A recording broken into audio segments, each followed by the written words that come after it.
Ladies and gentlemen, it has changed once again, and that is Google Ads. Google Ads forever continues to change, and realistically, it's never going to stop. Google is always trying to optimize, always trying to figure out new ways to serve their customer better and optimize in certain ways. Sometimes I agree with it, sometimes I don't. But in today's video, I really want to talk to you about 3 things that have changed that have really affected the way we do our Google Ads accounts. We create them, we structure them, and essentially how we've overcome these changes in the past year or so. Because all of these changes have happened within the past year. And this is a video just based on that and how we've overcome it and how you can apply this to your own account if you choose to do so. So starting off with number 1, the massive change that really has affected every single Google Ads account on the planet if you're running search, and that is the change of the match types inside Google Ads. As you are probably well aware, there are multiple match types inside Google Ads. There used to be a couple more, but Google's kind of cut back on them. Right now we have broad match, phrase match, and exact match. And what has happened is exact match really used to be very restrictive in a sense that you would have to pop up for essentially the same keyword. There couldn't be any changes. You couldn't add an S to the word. So say we were trying to get our ad to appear for pool installation and someone typed pool installation near me, your ad might not be eligible to pop up because that's too much of a gap between the keyword you're going after and the actual search term the person typed in. Now it has completely gone in the reverse of that and it is very, very lenient. So what I mean by this is we can go on to Google Ads' own website and see that if we were to type in the keyword lawn mowing service, we could pop up for lawn mowing service, but we could also pop up for grass cutting service. Now, you may not think this is a massive change, but it completely changes up the way we have to do ads. And the reason for this is because we want to answer the customer's problem as well as possible. And if these exact match types and the search terms we can actually pop up for are constantly changing and we can't really narrow down the exact word we're going to be popping up for, we need to come up with a solution for that. And that solution is dynamic keyword insertion. For the most part, it works absolutely extraordinarily. But this has caused a massive shift in Google Ads. And part 2 of this, yes, I know we're talking about the actual match types here and how they've changed. Part 2 of this is the entire account structure based off these match types has now changed because of that.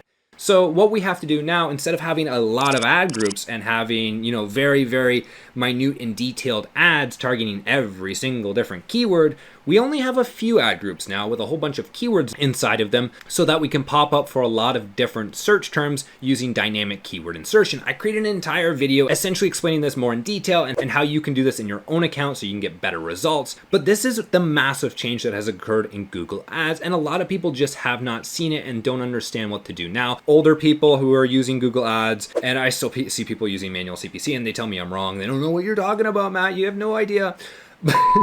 But they see that they see that we're actually changing all this up and the old techniques and strategies no longer work. With Google Ads always changing, strategies always have to evolve, always have to be on top of them to get the best results.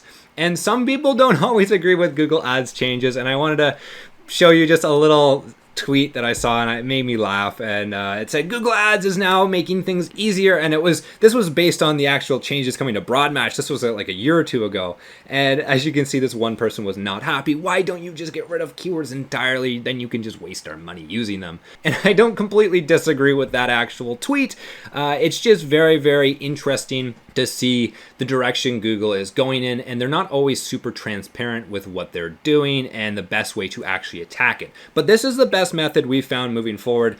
Less ad groups that are well themed and going after certain topics, and then a lot of keywords to then optimize using dynamic keyword insertion. I think that's the best route for a lot of companies out there. And the final thing here is, this is something super important. Having data that is high quality and accurate going into your Google Ads account. I see so many campaigns running that they just do not have very good data going into the account, or it's very limited. They'll run Google Ads with only one conversion action, and maybe it'll be a form sign up, but they'll also have a phone number on the actual website. Maybe they'll have another form that's not even being tracked. Maybe they'll have a chat bot that's not being tracked. And the issue with all of this is Google can't optimize using that. And with this lack of transparency from Google, by giving Google's AI enough relevant data and it's accurate and it can look at where the person is from, the day of the week, whether this person's in the market or not, their previous search term histories, it can then make a very good judgment call on whether or not we should actually bid for a certain keyword based on the actual prospect. and it can only do this with relevant data. So I've been looking at a lot of our actual audits and clients and just seeing that so many of them were not using accurate conversion tracking. And I created an entire video on conversion tracking if you want to check that out, at least for phone calls.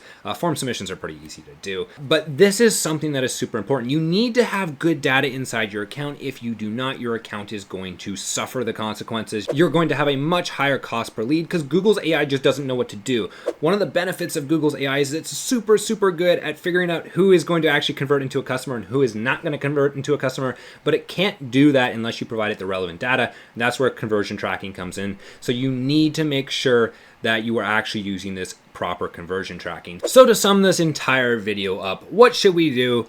We should look at our actual match types and figure out which one is best for our scenario. Most often than not, it is going to be phrase match for a lot of companies. Phrase match gives you a very good amount of leniency while not being too restrictive. And regardless of what match type you use, exact match type is just gone the way of the dinosaur. So we have to take bets on Google's AI and use it and try and optimize with it. We find phrase match is absolutely fantastic for most of the companies we work with, and it just provides a great framework for coming up with enough new search terms while also not coming up with, search terms that just aren't relevant to us. The second thing we've also noticed is the account structure needs to be changed. We want to target ad groups that are more themed. So we're looking at anywhere from 2 to 6 ad groups, very tightly themed. Lots of keywords, so our dynamic keyword insertion can trigger. And then thirdly, we want to actually have as much relevant data going into our account as possible. That way we can optimize using Google's AI, give it enough control that it can make decisions while not letting it overextend and make bad decisions. And by using this strategy, you're going to get amazing results compared to the vast majority of other accounts who are just not going to use this and implement it and spend the time to learn this. Now, I do have one thing to mention. If you want to continue optimizing your account, you might want to check out our Google Ads optimization checklist. It's completely free. It also allows you to jot down your results and make sure you're improving your progress through Google Ads month over month, which is really nice to know. Pilots use checklists. I use checklists. I'm not as smart as a pilot, but I don't like forgetting things. Probably should use a checklist of some sort if you're running Google Ads. Now that's it for today's video. If you have any comments, questions, or concerns, leave a comment down below. I will do my best to respond to it. Other than that, you guys have a wonderful day. Take care. I wish you all well and enjoy.